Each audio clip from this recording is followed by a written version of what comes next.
sorry, go ahead.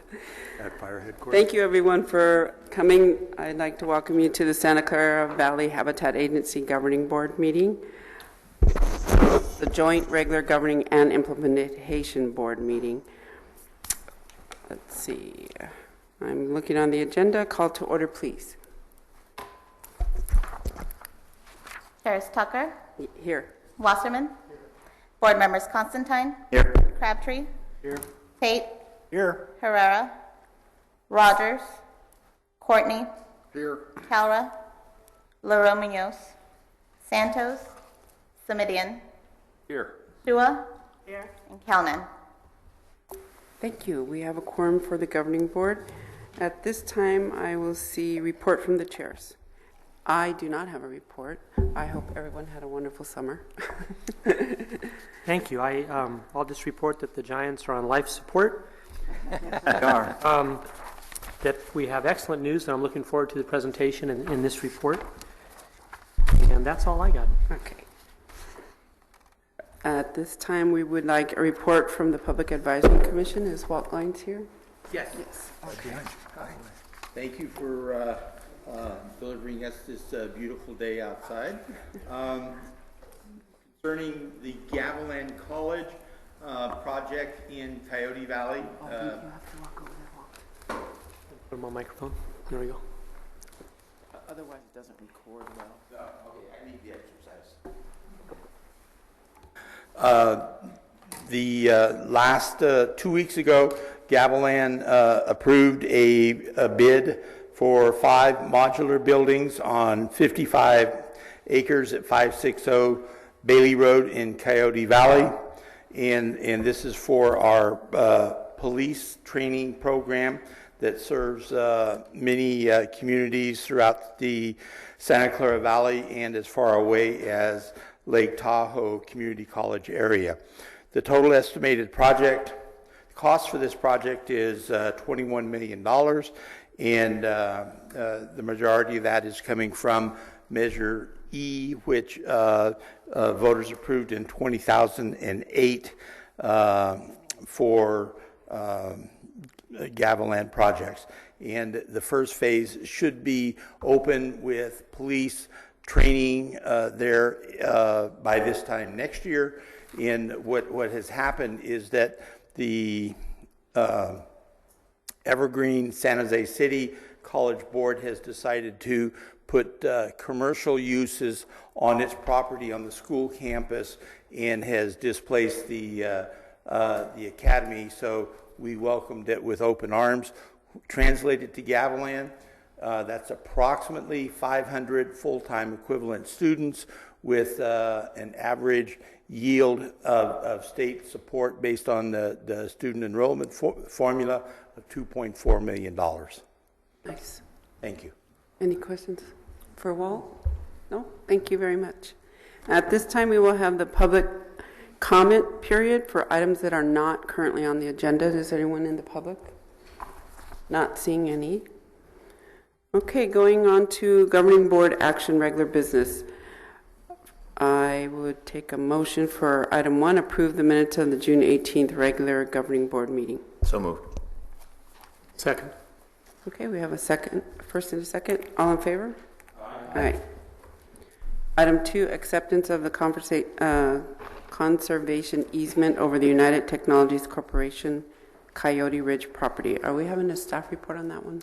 Yes, I was going to give a presentation on that. Okay. So the action today is to for the governing board to adopt a resolution approving a conservation easement over the United Technology Corporation Coyote Ridge property, and there are several APNs on there, and I will now proceed with the presentation.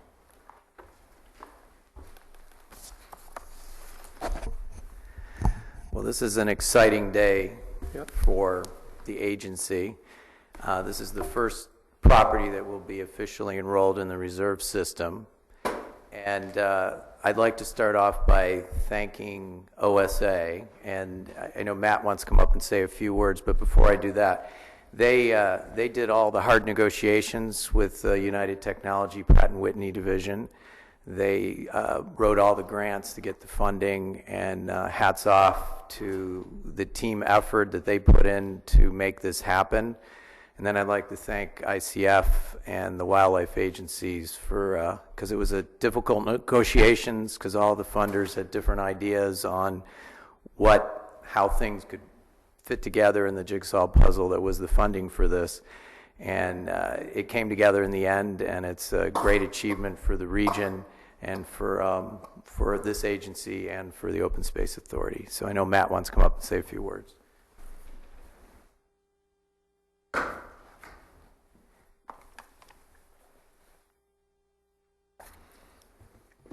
Good afternoon, members of the board. I'm Matt Freeman on behalf of the Santa Clara Valley Open Space Authority. I really want to appreciate the opportunity to speak on behalf of this project. As you'll gather from the presentation that you'll see soon, it really can't be emphasized enough how truly significant this project is for the environment and the community. It has truly unparalleled conservation values.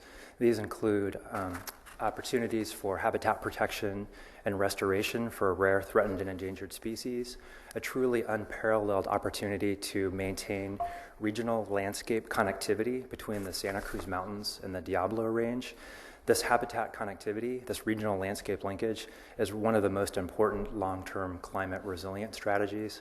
And finally, the project provides really important opportunities for careful management of the preserve and opportunities for public recreation and environmental education. We at the authority have been working for years to structure the deal with UTC and to secure some of the partner funding for this project, but really this has been a regional priority for well over 20 years. It was identified as a top priority in many plans and studies commissioned by the Nature Conservancy, the wildlife agencies, the Bay Area Open Space Council, and so many other conservation organizations throughout the region. And the wide variety of partner support and grant funding that have been contributed to the project really reflect its regional significance. Your approval of this really important milestone today will create a unique new partnership between the Santa Clara Valley Open Space Authority and the Valley Habitat Agency. I think it's very auspicious that this is the first property to be enrolled in the reserve system. We at the Open Space Authority are really excited about working in partnership with the habitat agencies and the wildlife agencies to ensure the properties, it's the lasting protection of its conservation values. And we hope this will be the first of many successful partnerships to come. Thank you very much. Thank you. So I'll just give you a quick overview of the property in question here. So as you can see on the map, the area outlined in gold is the Coyote Ridge Open Space Preserve. So these are the parcels in question. The entire UTC land holdings are over 5,000 acres, and this acquisition is a little bit more than 1,800 acres. And I'll just go through some pictures. It's a beautiful property with stunning views and wildlife abundance and a beautiful array of wildflowers. And you can just see some of the, of course, the elk. And here's some of the views from the Serpentine in the Coyote Valley. So as Matt alluded to, this is an extraordinarily important property. This is one of the properties that the agency needed to enroll in the reserve system to ensure that the permit would be successfully implemented and come to conclusion in 47 years. So without this property, the permit would have been at risk. So it supports 12 land cover types, with serpentine bunchgrass as the dominant land cover type. Encompasses 34% of serpentine bunchgrass land and 12% of the stream system acquisition requirements for the entire reserve system. Contains habitat for 14 covered species, 14 known occurrences of 6 covered plant species. Fulfills 36% of the bay checker spot butterfly modeled habitat and 75% of the fragrant frillatary, occurrences acquisition requirements for the reserve system. Designated critical habitat for both the bay checker spot butterfly and the California red-legged frog. It's also a key link in the Bay Ridge Trail, so recreation is also an important component of this property. So the mechanics of the acquisition. Some thank yous are also in order here for all these organizations that provided funding for this, and for the United Technology Corporation for doing what we would call like a bargain sale through the tax credit program reimbursement that the state of California has. So you can see that 55% of the acquisition was actually a tax credit for the UTC Corporation. So the funders are the Bureau of Rec, State Parks, Coastal Conservancy, Resource Legacy Fund, the U.S. Fish and Wildlife Service through Section 6, Wildlife Conservation Board, Gordon and Betty Moore Foundation, and last but not least, the Open Space Authority.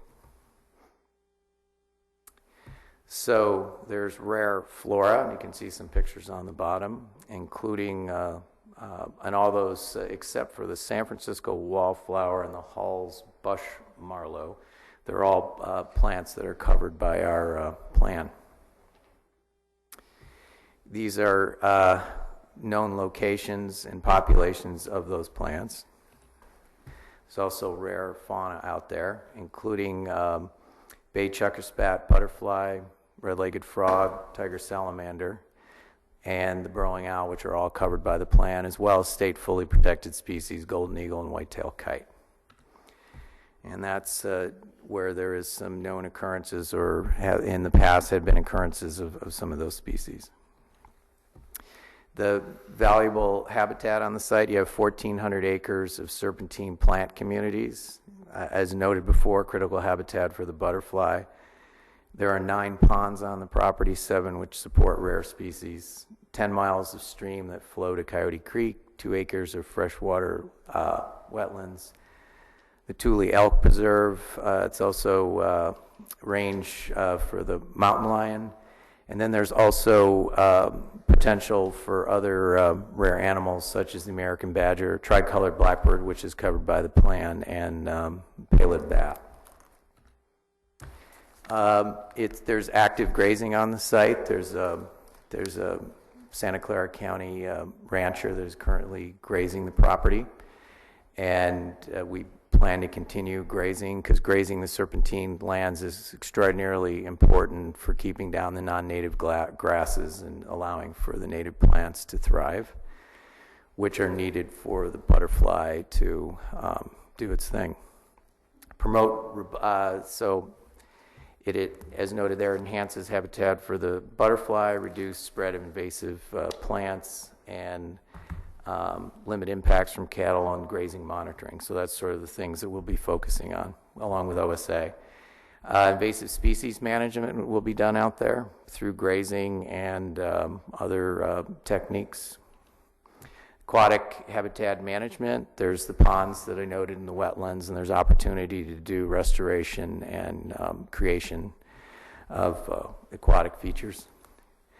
There'll be a lot of science and monitoring going on there related to the species covered by the plan, as well as the opportunity for research by Bay Area universities and others to do work on the butterfly as well as other species.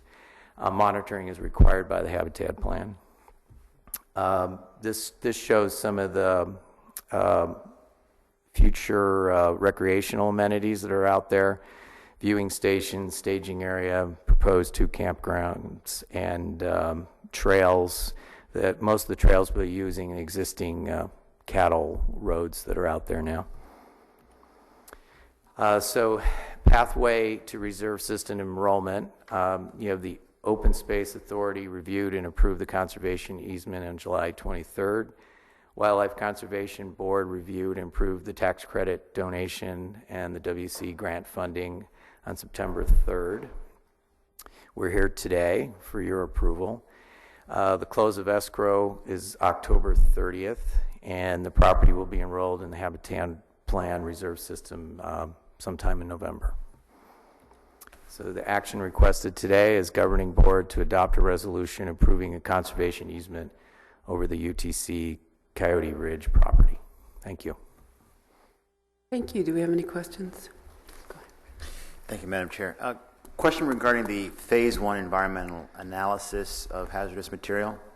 Phase 1 sounds like there's another phase after it, so could you go over it a little bit? Yes, no other phases beyond the Phase 1 on these parcels. These were the buffer lands for the missile rocket booster construction that you as a firefighter probably were what was going on over there. And as a citizen of Morgan Hill, knowing what perchlorate does to our water table, so I was kind of surprised when I read in the report that it was deemed clean. Yes, it's all on the, so the other property is extraordinarily valuable too, the other 3,200 acres, and that's in the Shingle Valley section off of Metcalf Road. And there is, that's where all the contamination happened. And there's active groundwater cleanup going on. They're following a state cleanup order from the Regional Water Board and state EPA and federal EPA. So they're cleaning the groundwater. All the other sites have been cleaned up, but it's probably, you know, you hear estimates of how many more years they'll be cleaning up the groundwater there, from anywhere from 30 to 100, so hard to say. But the site this site in question was never impacted by any of the hazardous waste materials. That's good to know. Yes, yes. Any other questions? I'll make a motion to approve. Sorry, before you vote, Rose, we do actually need Rose for this vote, and she should be driving up any minute. Is there anyone in the public that would like to have a comment on this item? I just want to get Perhaps that out of the way. Supervisor Simidian might want to have a definition of the fragrant fritillary occurrence. Happens not. Not, you got that covered. All right. It's just fun to say. Anyone know any good tunes? You do. I can sing the national anthem again. We can move on to the next item, though, correct? Yeah, definitely. Okay, we'll move on to the next item and then come back to. So item 3, final report fiscal year 15 revenues and budget expenditures.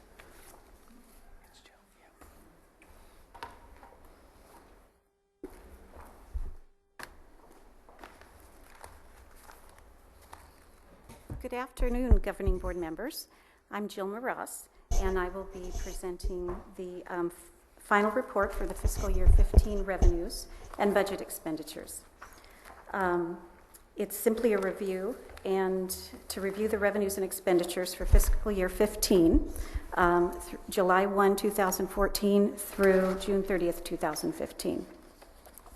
As you will note, we surpassed our budget this year. We're very pleased. Our final fiscal year revenues, final fiscal year 15 revenues totaled $7,524,496, and this total slightly surpassed the amended revenue projection, which was presented at the January 15th, 2015 Governing Board meeting. Through meetings and open discussion with Habitat's co-permittees on a regular basis, the agency was able to clearly identify and provide follow-through on all anticipated fees. And you will see noted there our final revenue and what it was made up of. I'm also pleased to email out to you. We do show under fee revenue our budget in the different categories and what was actually received, as well as how each partner came in. The City of Gilroy, City of Morgan Hill, City of San Jose, County of Santa Clara, the Water District, and VTA. So what each of them contributed. I do have that as well and would be pleased to send that to you. And then as we get into final fiscal year 2015 expenditures for our cost centers, you will see that listed. Our admin support, grant services, we were under budget. Our tech and permitting support, we were $47,042 over budget, simply because of an unanticipated increase with the contractor responsible for working within this cost center. It was learned that a significant dollar amount of their fees were actually chargeable to our cost center 3, but they were billing us under cost center 2. So we've had meetings with them, and that's going to change as we go into the new fiscal year. Again, costs were well below budgeted expenditures, and there is no fiscal impact.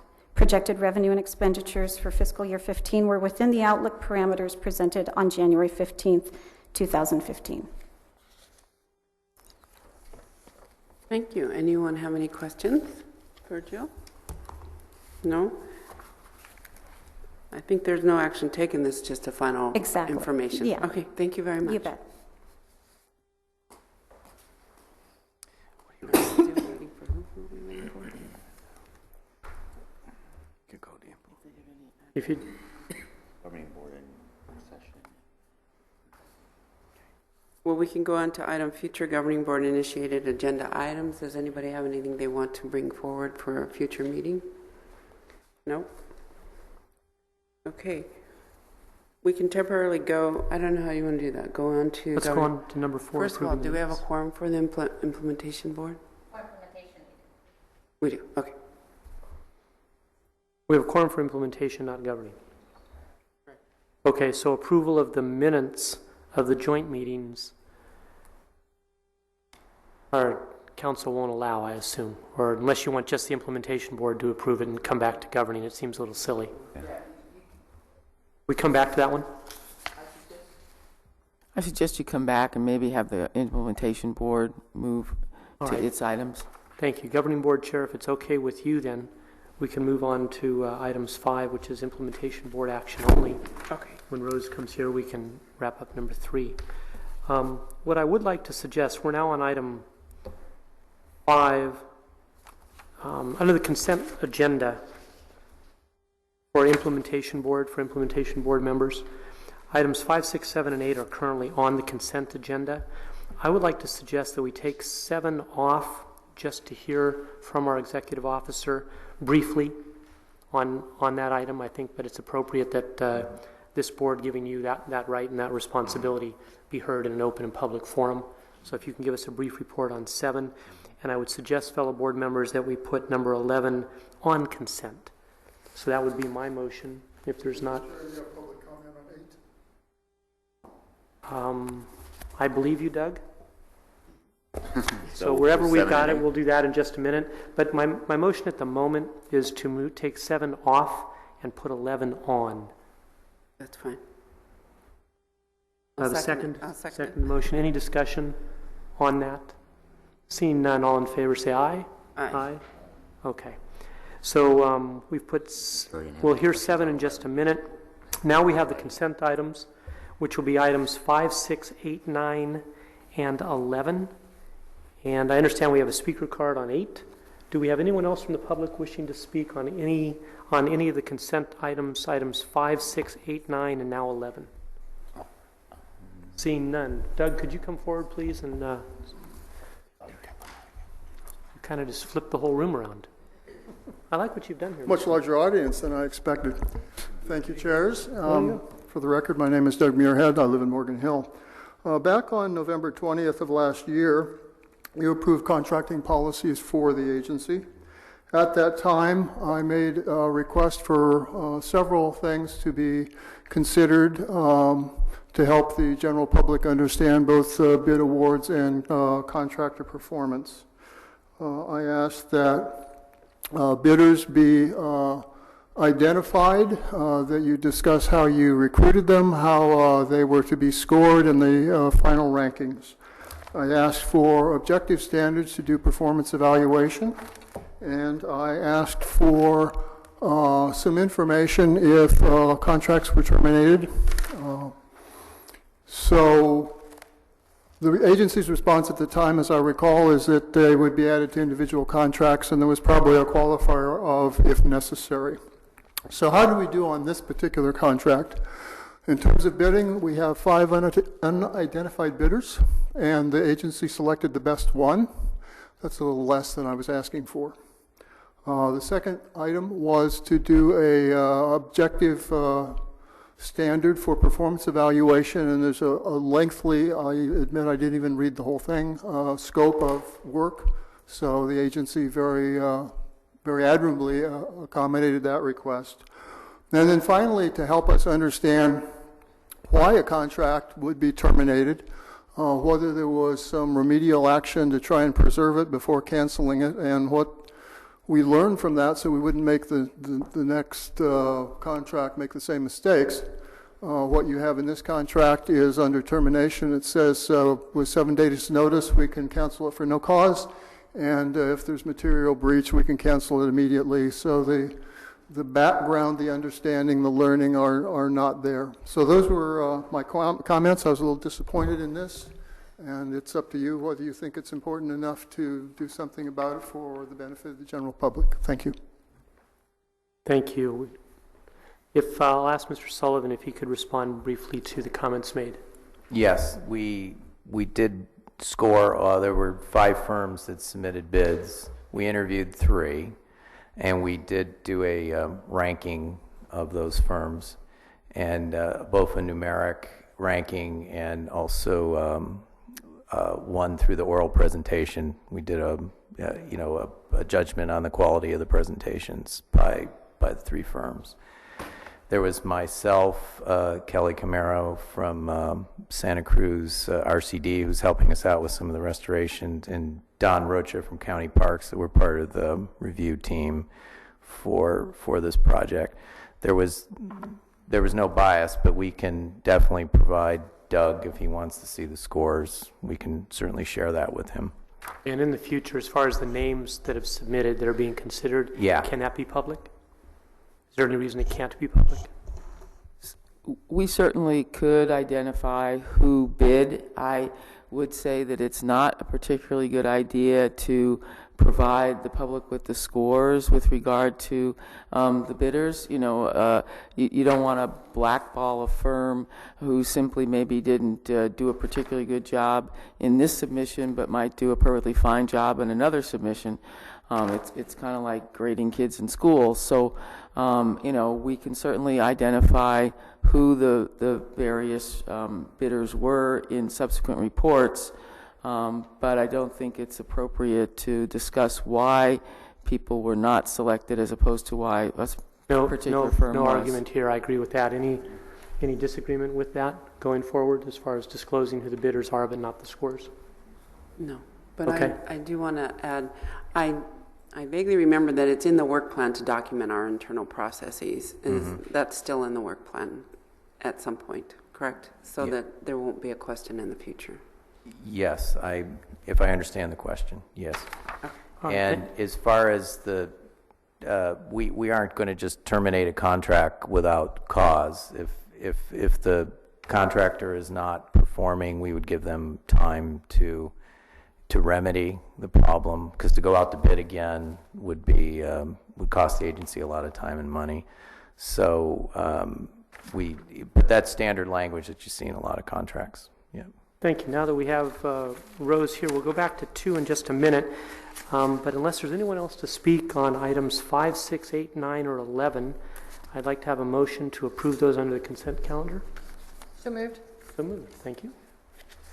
Second. Somebody said, there we go. Thank you. Any further discussion? None. All in favor say aye. Aye. Opposed? That passes unanimously. And now, Governing Board Chair, we are back to number 2. And I will, when you're ready, I'll be happy to make a motion to adopt the resolution. Okay, back to the Governing Board, item 2, recommended action. We've already been given a report, and so I'm waiting for an action motion. Sorry. I'll make a motion. Second? To this is a big day. It is a big day. Should have had a little bubbly or something. Drum roll. But carbonated right there. Thank you guys for letting me be part of the this is a historic voting. moment. I really appreciate you guys holding off. I apologize for being late. Seriously. There's a little car fire. We didn't. I just want to thank the Open Space Authority for making this happen. This is a historic day. This is what the HCA was all about. My first vote in my first week in office was to whether or not to approve an HCA. It was a 3-2 vote, and I was in favor of it. And that got done. That was 5 years ago. Yeah. And this is the first piece of property to go into it, and it's a tremendous piece of property and towards our goal. And I saw from your report that with this one piece of property, we met a third of three of our requirements, which is tremendous as far as that goes. So it's my honor and privilege to be part of this. I know Mayor Tate's been a part of this for much longer. I don't know how many years you went back, and I don't know if anybody else. I didn't even count them. He's somewhere back around 10 years, I think, is what he is. So it's been a wonderful, wonderful thing, and it's my honor to make the motion to adopt a resolution approving a conservation easement over the UTC Coyote Ridge property and all the APNs that are listed on the agenda. Second. Okay, we have a motion and a second. All in favor? Aye. It passes unanimously.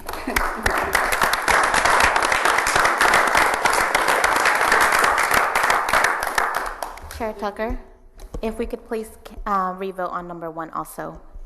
Okay, so we will have to revote on approval of the minutes of the June 18th regular governing board. So moved. Second. So I have a motion and a second. All in favor? Aye. I'm thinking of All a in cupcake. favor? All in favor? Aye. That cupcake is, There you go. You okay. guys should stand behind us and my ad, you'll take a picture. Oh, yeah. You guys In want to space stand before by? you leave. Before you leave, why don't you just stand right there and we'll get a picture? We can It's do a that historic now. moment. Maybe with that in the background. Yeah, should they stand there? Or should we all go there for a minute? You guys want Is to that all right, Madam Chair? Yes, let's take 5 minutes. We're going to take a picture. Oh, I wouldn't be too worried about it one way or the other. Come on. It says governing board. Implementation. Do you want that slide? Come on. The first slide that says UTC property. Come on. Get up. Okay, just checking.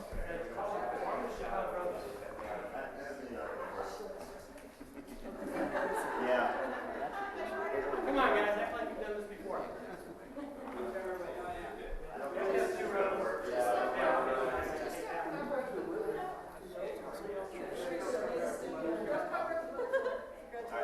Guys, this is not going to work. Have people already. Come on, move over here. We can split half and half around the screen.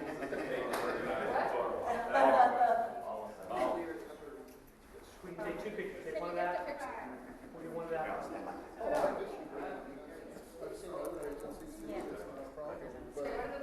It's basically, you go with the attitude, I'm going to do this. 3, 2, plus 1. You go with the attitude as much as possible. 3, 2, 1.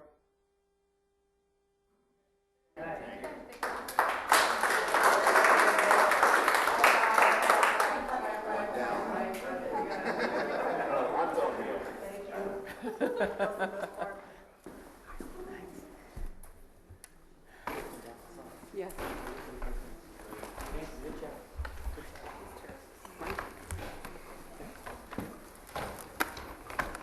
We'll exchange photos with everybody. Okay, yes, we'll Wonderful. exchange photos. Thank you, everyone. Back to, I think we need to go to item 4, yes. Oh, that's Yes. both of us? So moved. Second. Item 4, Madam Chair. Yes, item 4. All in favor, approve the minutes of the March 19th Joint Governing Implementation Board meeting. All in favor? Aye. Aye. Passes. Madam Chair, Yes. can I confirm that all items under governing board are now completed? Yes. Yes, you may confirm Joe. that. So if I'm not on the implementation board, this would be an appropriate time for me to step away. That is an appropriate time, unless you need to stand in for someone who is not from your region. I do Okay. not believe so. Thank you. Not everybody knows what a fragrant fritillary occurrence is, so it's important. Thank you. Bye, Joe. Thank you, members, Midian. It's all around. Oops, turned it off. Thank you. All right, we'll move on to the implementation board action. Again, we've handled 5, 6, 8, 9, and 11 under consent, pulled 7 off, and I'll look to our Executive Officer Sullivan to give us a brief report on 7, what's being asked of us. Yes. So what the agency's asking is that the implementation board adopt a resolution modifying the participating special entity policy to authorize the executive officer approval of participating special entity agreements that have category exemption negative decks, negative declaration, or mitigated negative declaration, environmental review clearance in accordance with CEQA and the Santa Clara Valley Habitat Plan. And sort of the justification for that is people like a lot of organizations like Gavilan and Caltrans and PG&E like this kind of fast track ESA permitting process that this PSE program allows for them to tear off of the plan and utilize it to get their permits for ESA and CESA issues through us versus going through the old Section 7 process with the federal and state agencies. So we're very popular, and a lot of these projects are very time sensitive. There were a couple OSA projects that fortunately the governing board was able to address in June that were they were category exempt, they were small restoration projects, but still needed ESA and CSA permitting. So, and they needed to start construction. And there's some bridge projects, there's some Caltrans road projects. This PG&E one that was you guys just approved is super time sensitive. It has to do with their gas pipeline testing, and they're under court order to do it. So it's just to allow for things that are handled, that are more routine business would be handled by a planning commission or zoning administrator kind of level, to sort of allow the EO to have that authority to streamline the process. It'll save the applicant some money, it'll save the agency some money, and it'll allow us to be able to respond to these requests quicker. Thank you, Mr. Sullivan. And the reason I pulled it off was it was on consent, and consent was perfectly fine. I just thought this particular item, it was important because of time sensitivity of applications and the fact that we meet about every 60 days. We wanted to give our executive officer the authority to approve those. And on the third paragraph of the staff report, the last sentence says, the executive officer may still refer to the implementation board any project with a negative deck or mitigated negative deck, which he or she, in this case he, determines would be more appropriately considered by the implementation board. So we do have assurances here that if there was a reason to bring it before us, you would.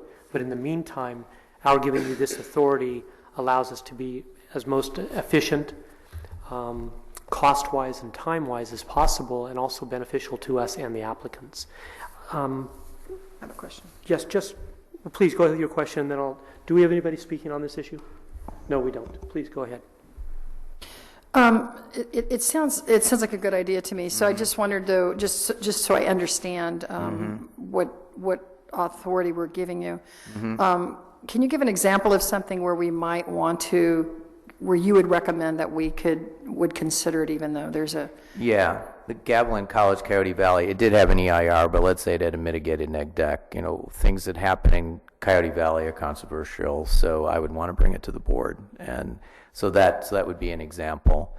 If it was a project that we needed to discuss to the board, it was impacting a particular resource that our partners, so let's say it was affecting, let's say, some seasonal wetlands, and we don't have a lot of take within the plan for seasonal wetlands, and let's say it was going to affect a half acre of seasonal wetlands, the PSE application, I would want to come to the board and say, how does the board feel about giving up some of that partner take and giving it to a participating special entity? So those would be two instances where it was affecting a resource where it's the amount of take that the plan allows for is limited, or it was something that was publicly controversial, like something happening in Coyote Valley or something to that effect. I would want the board to weigh in. That totally makes sense. Yeah. And then even though you're going to make these decisions, they're not going to come to us. We're going to get a report. We're going to see that this was done, so we'll be able to review it after the fact. Yes, anyway, right? I bring these up at the co-committee meetings all the time and the TAC, and I can, in my EO report, I can talk about PSE applications that we've processed. And finally, is there any, to the attorney, is there any legal issue for us if we adopt this and then later there was some controversy even though it was a mitigated negative declaration? No, I don't believe there is. Any problem? The policy is attached to the resolution in its entirety, but the main portion that's being changed from the prior policy is really the part that you find under C, which designates which ones would go to the executive officer and which ones would still go to the board. And as it's stated in the report and in the policy, the executive officer can always bring them to the board. Great. And one more thing I'd like to add, we're only sort of permitting these applicants for a specific biological mitigation measure. So they still have to do their air quality and their traffic and if there's an economic development impact. But all those normal CEQA sort of triggers will still apply to those projects, and they still have to seek clearance under CEQA and mitigate for their traffic impacts and all that other stuff. So we're only dealing with a very narrow, also. Yes, another question. Well, I'm a little curious, how many requests are you receiving for PSEs? And also, have you come across the instance where participation would change the CEQA process for a project that by joining in they've been able to avoid an EIR? That's a good question. Normally the CEQA documents are complete before we even see them, so they I would say that the answer would be yes. They could avoid an EIR by potentially to significant to less than significant by being able to say they're mitigating through the habitat plan. I would say that there is a potential there. I wouldn't say there isn't. Yeah. So does that appear to be an incentive that's bringing people into us to join in? It's hard for me to say. A lot of the stuff we're getting is what you would they have this program level CEQA clearance. Caltrans does and PG&E does. So, and we're doing this Los Gatos Bridge one, not the historic trestle. That's one I'd be bringing to you guys. But so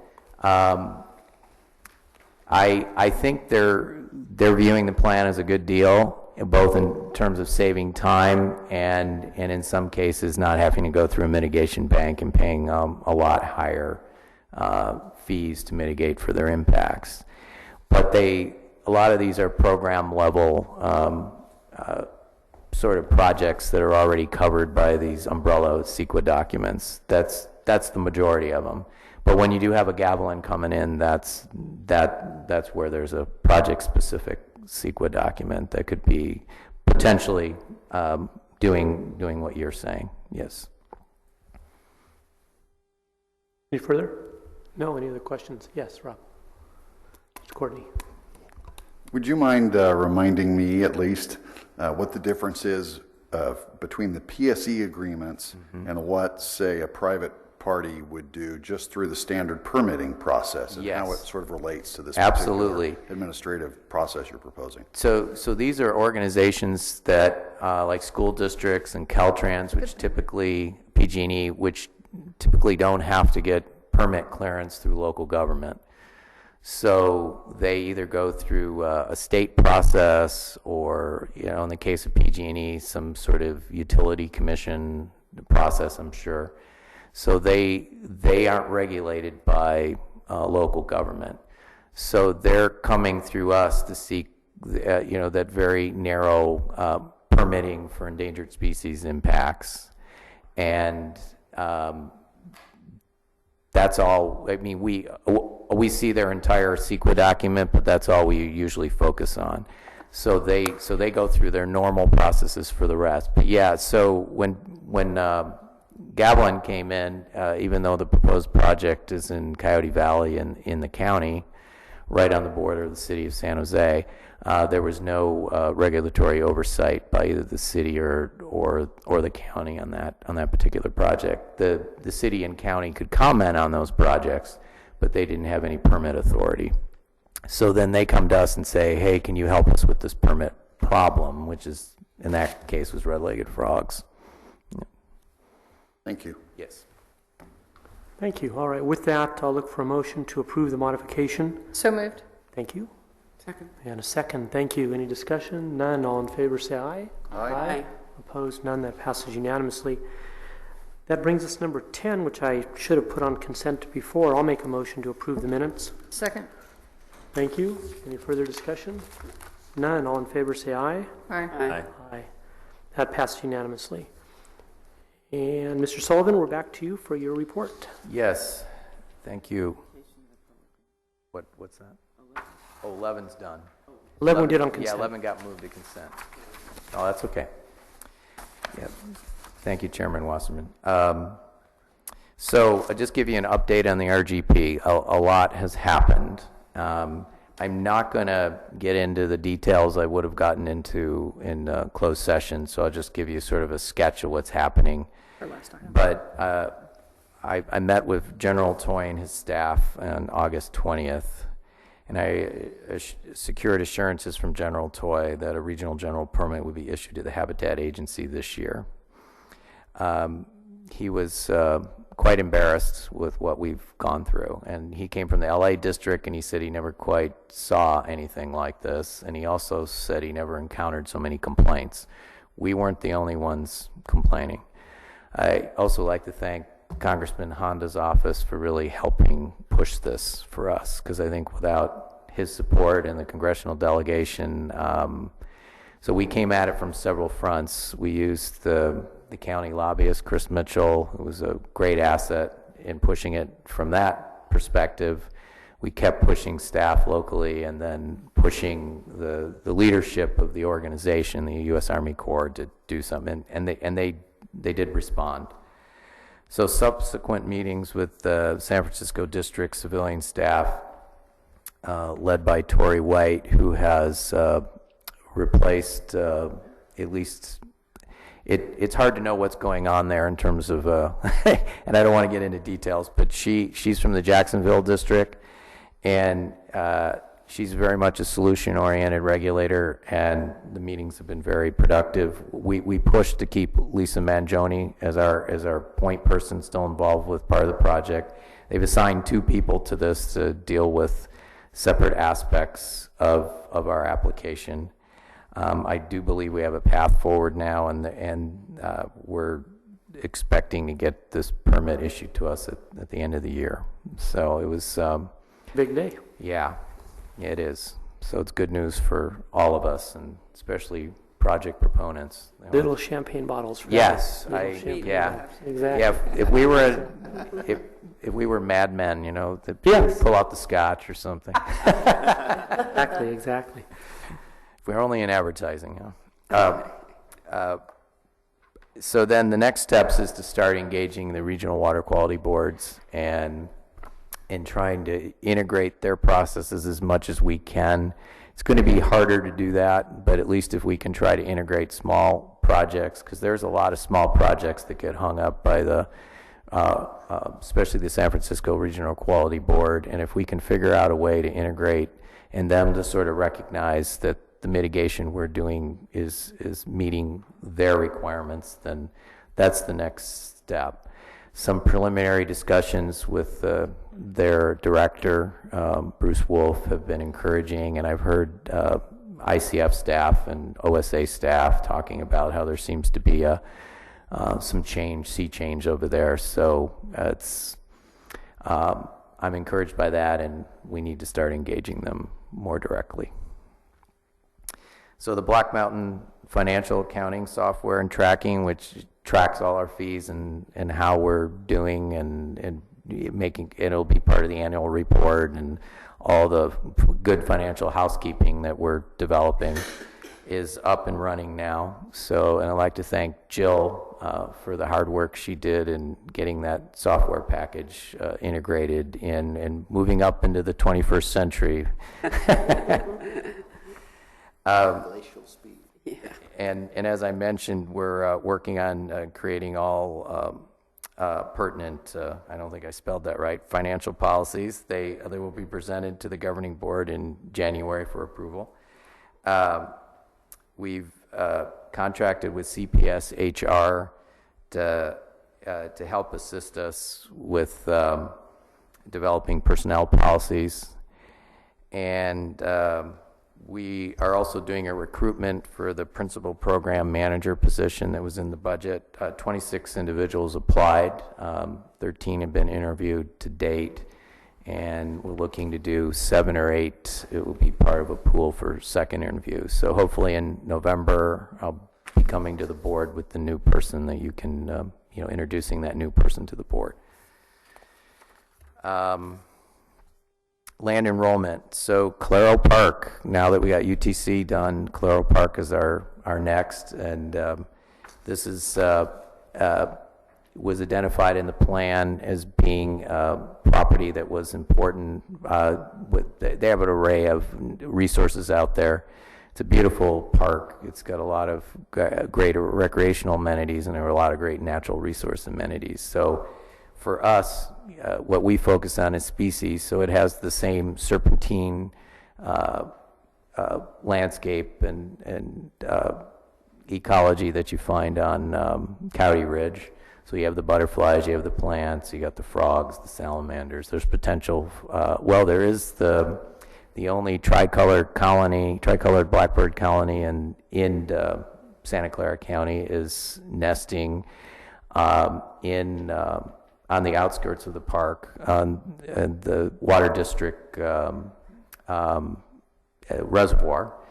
So it's a very important property be enrolled in the reserve system. And the way this is set up, the enrollment of this will offset fees that the county would be paying, land cover fees and serpentine fees. So this is part of that land in lieu that you guys approved.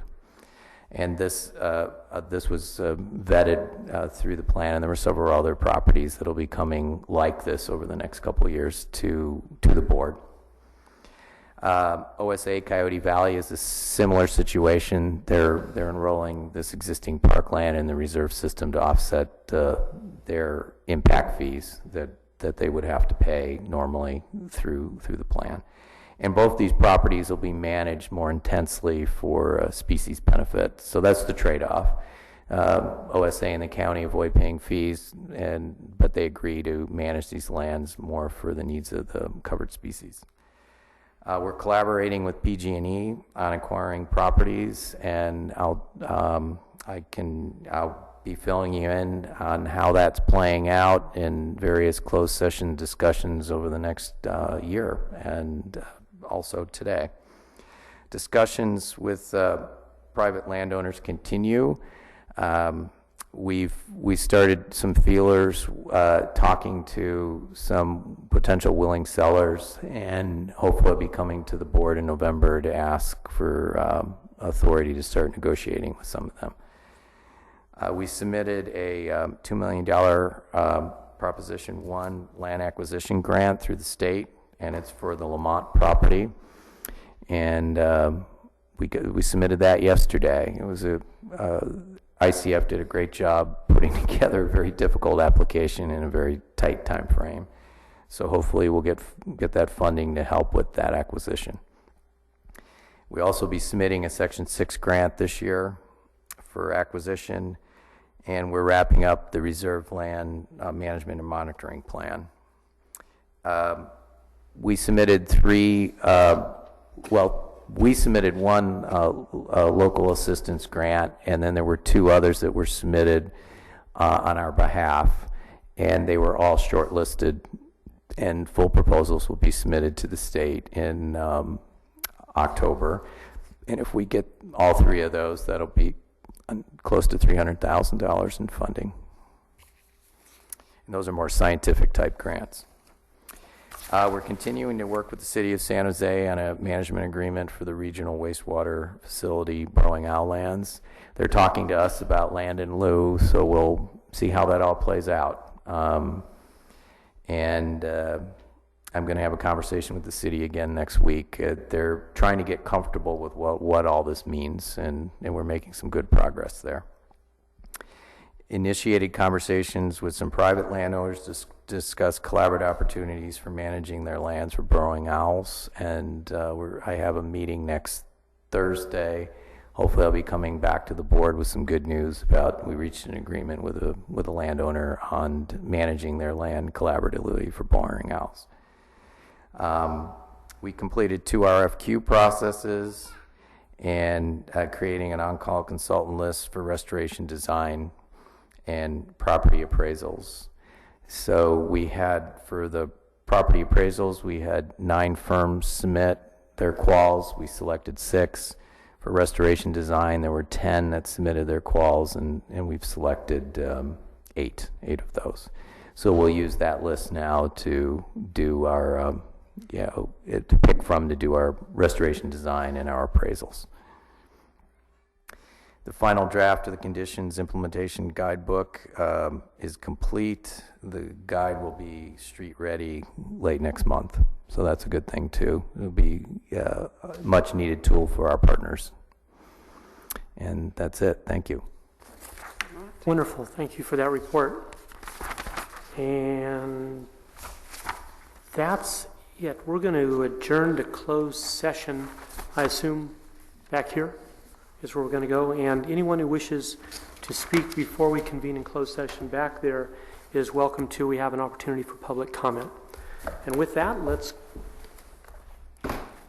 not adjourn. Let's move over there. Are we coming back?